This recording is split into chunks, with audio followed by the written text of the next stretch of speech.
Pakistan international airlines એટલે કે પીઆઈએ નો 100% હિસ્સો વેચાઈ રહ્યો છે। 23 ડિસેમ્બરે એરલાઇન્સ ખરીદવા માટે 3 કંપનીઓ બોલી લગાવશે। પાકિસ્તાની સેના પણ આનું નિયંત્રણ મેળવવાની પેરવીમાં છે। પીઆઈએ વેચાયા બાદ જ આઈએમએફ લોનનો આગલો હપ્તો જાહેર કરશે। નમસ્કાર, હું કશ્યપ। આઈએમએફે લોન માટે એરલાઇન્સ વેચવાની શરત કેમ રાખી અને પાકિસ્તાની સેના આમાં આટલો બધો રસ કેમ લઈ રહી છે, જાણીશું આજના એક્સપ્લેનરમાં।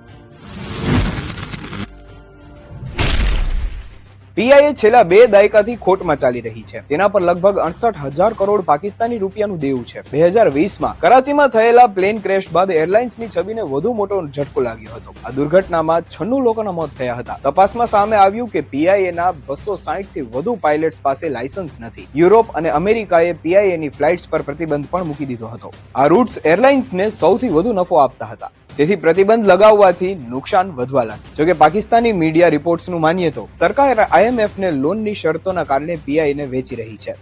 વર્ષ 2023માં પાકિસ્તાન આર્થિક રીતે કંગાળ થઈ ગયું હતું, ત્યારે પાકિસ્તાની સરકારે અર્થવ્યવસ્થાને બચાવવા માટે આઈએમએફ પાસે બેલ આઉટ એટલે કે લોનની માંગણી કરી હતી। આઈએમએફ પૈસા આપવા માટે તો તૈયાર થઈ ગયું, પરંતુ સરકાર પાસે 64 શરતો મૂકી હતી।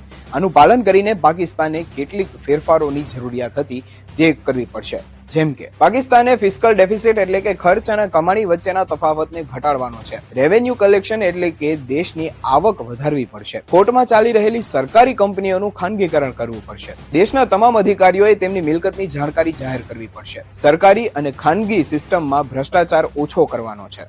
આઈએમએફનું માનવું છે કે પીઆઈએ જેવી ખોટમાં ચાલતી કંપનીઓ તેમની ખરાબ અર્થવ્યવસ્થાનું મુખ્ય કારણ છે। પાકિસ્તાન આ તમામ શરતો માનવા માટે તૈયાર તો થઈ ગયું છે, ત્યારબાદ જ આઈએમએફે હપ્તામાં $7 અબજ એટલે કે લગભગ 63,000 કરોડ રૂપિયાની લોન મંજૂર કરી।